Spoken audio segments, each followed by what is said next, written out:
Assalamualaikum warahmatullahi wabarakatuh. Halo semua, perkenalkan kami dari kelompok 4. Di sini kami akan menjelaskan aspek psikologis kesehatan reproduksi remaja.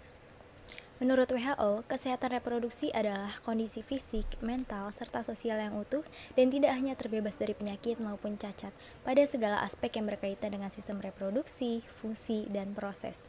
Dalam konteks ini, remaja tersebut dalam keadaan yang sempurna, baik jasmani, rohani, dan lingkungannya, serta bukan hanya semata-mata terbebas dari penyakit atau kecacatan dalam segala aspek yang berhubungan dengan sistem reproduksi remaja. Nah, jadi psikologis juga berdampak loh terhadap kesehatan reproduksi remaja. Pada masa remaja terjadi beberapa macam perubahan yang cukup signifikan baik secara fisik, biologis, mental, emosional, psikososial. Hal tersebut dapat mempengaruhi kehidupan dan perilaku pribadi, lingkungan, keluarga maupun masyarakat.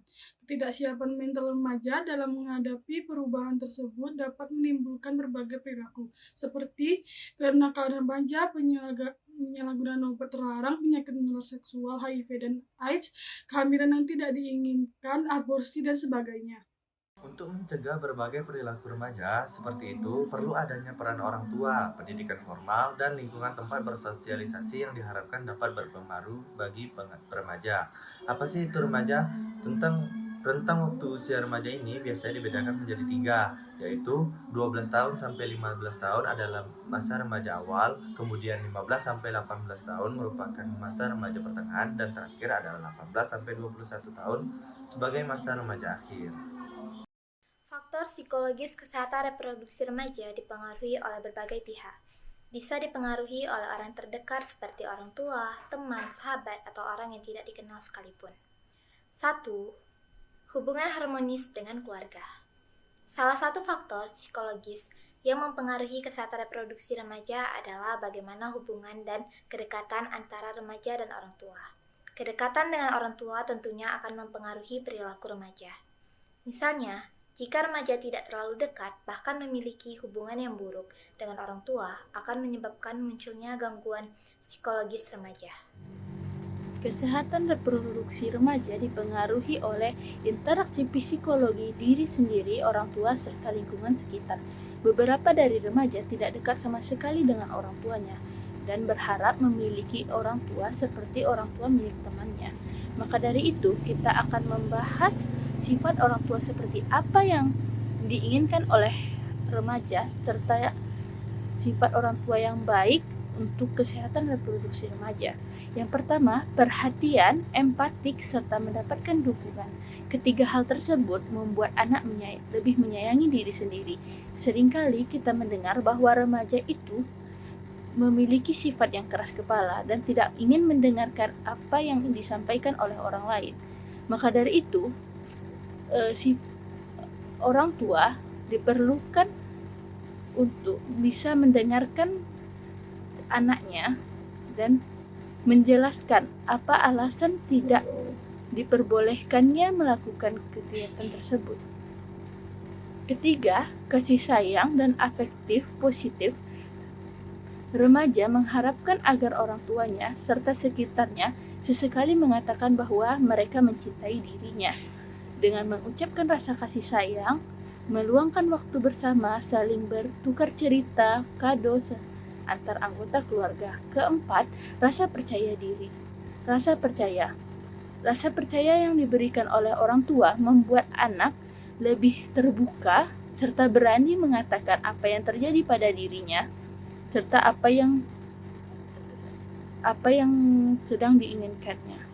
Remaja yang dekat dengan kedua orang tuanya akan mudah berbagi apapun mengenai masalah keremajaan yang mungkin sedang dialaminya, termasuk menceritakan atau memberitahu perubahan-perubahan yang terjadi pada dirinya, seperti terjadinya menstruasi, mengalami mimpi basah, tumbuhnya jakun, payudara, timbulnya rasa tertarik pada lawan jenis. Peran keluarga dalam pendidikan anak adalah menjadi tempat awal bagi anak untuk mendapatkan pendidikan sebelum nantinya menjalani pendidikan di tempat lainnya, sehingga remaja juga bisa mendapatkan beragam informasi yang tepat dari orang tua, termasuk mengenai kesehatan reproduksi remaja, mana hal yang harus dilakukan dan mana hal yang harus dihindari. Ketidakseimbangan hormon.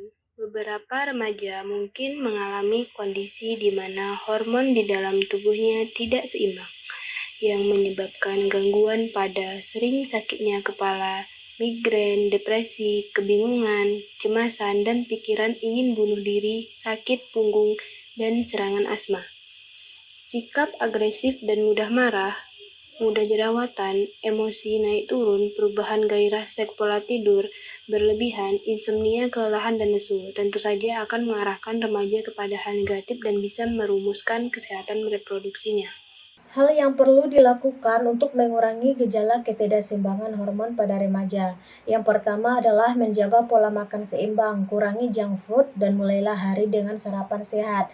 Kemudian, banyaklah minum air putih dan kurangi minum soda dan minuman yang manis-manis.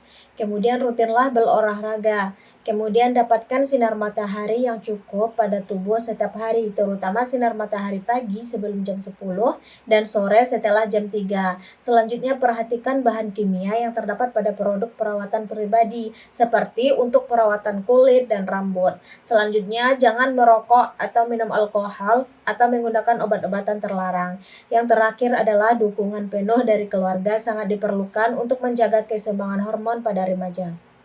3. Hubungan seksual pranikah. Seks pernikahan merupakan hubungan seksual yang terjadi sebelum adanya jalinan perkawinan yang sah. Hubungan seks pranikah dapat memicu gangguan kesehatan reproduksi yang diakibatkan adanya infeksi penyakit menular seksual seperti HIV ataupun AIDS. Penyakit menular seksual atau disingkat PMS seperti herpes, sifilis, dan lainnya, bahkan adanya risiko kehamilan yang tidak diinginkan. Dalam pandangan masyarakat, remaja putri yang hamil di luar nikah merupakan aib keluarga. Orang tua mempunyai peranan penting dalam mendidik remaja menjaga kesehatan psikis dan kesehatan reproduksinya. Ada beberapa cara yang bisa digunakan untuk memberitahu menanamkan pemahaman remaja tentang seksualitas. Di antaranya, yang pertama adalah kenalkan bagian tubuh yang tidak boleh dilihat dan disentuh oleh orang lain. Yang kedua, ajarkan konsep perbedaan jenis kelamin. Yang ketiga, tanamkan budaya malu pada remaja. Lalu yang keempat, membatasi aktivitas menonton dan mengawasi tontonan mereka. Yang kelima, tumbuhkan rasa percaya remaja pada orang tuanya. Yang keenam, memberitahu setiap orang bertanggung jawab melawan pelecehan seksual. Yang ketujuh, memberitahu bahwa pernikahan dini itu memiliki banyak resiko. Bagaimana pandemi COVID-19 ini mempengaruhi kesehatan reproduksi seksual remaja? Yang pertama, pendidikan formal bagi kaum muda sangat berpengaruh. Mengapa pendidikan formal bagi kaum muda sangat berpengaruh? Karena setiap pendidikan formal bagi kaum muda pada setiap jenjang SD, SMP, SMA mempelajari tentang sistem reproduksi dan juga mempelajari tentang kesehatan reproduksi. Jadi, karena hanya pendidikan formal ini sangat berpengaruh terhadap pengetahuan remaja tentang kesehatan reproduksi, dan juga pada remaja ini mengalami sedikit penghambat untuk mencari tempat dalam hal bertanya mengenai tentang kesehatan reproduksi. Yang kedua itu adalah penutupan pendidikan non formal yang menghalangi mereka dari keterlibatan sosial dengan teman sebaya dan pendidik mereka. Yang ketiga yaitu adalah gangguan pengiriman layanan atau norma dari layanan dan informasi kesehatan seksual dan reproduksi. Yang keempat, beberapa gadis remaja dan wanita muda mungkin mengalami kekerasan dalam rumah tangga yang bisa saja didorong oleh faktor stres atau jenuh saat karantina dan isolasi mandiri. Yang kelima, karena pandemi COVID-19, pergerakan masyarakat lebih terbatas dalam mengakses informasi kesehatan. Terjadi juga pengurangan kunjungan masyarakat ke fasilitas kesehatan sehingga remaja tidak leluasa mendapatkan informasi kesehatan. Yang keenam, meningkatnya resiko kehamilan yang tidak diinginkan atau KTD, baik itu di luar nikah ataupun sesudah nikah. Hal ini tentu saja akan berpengaruh pada kondisi psikis dan mental orang yang bersangkutan.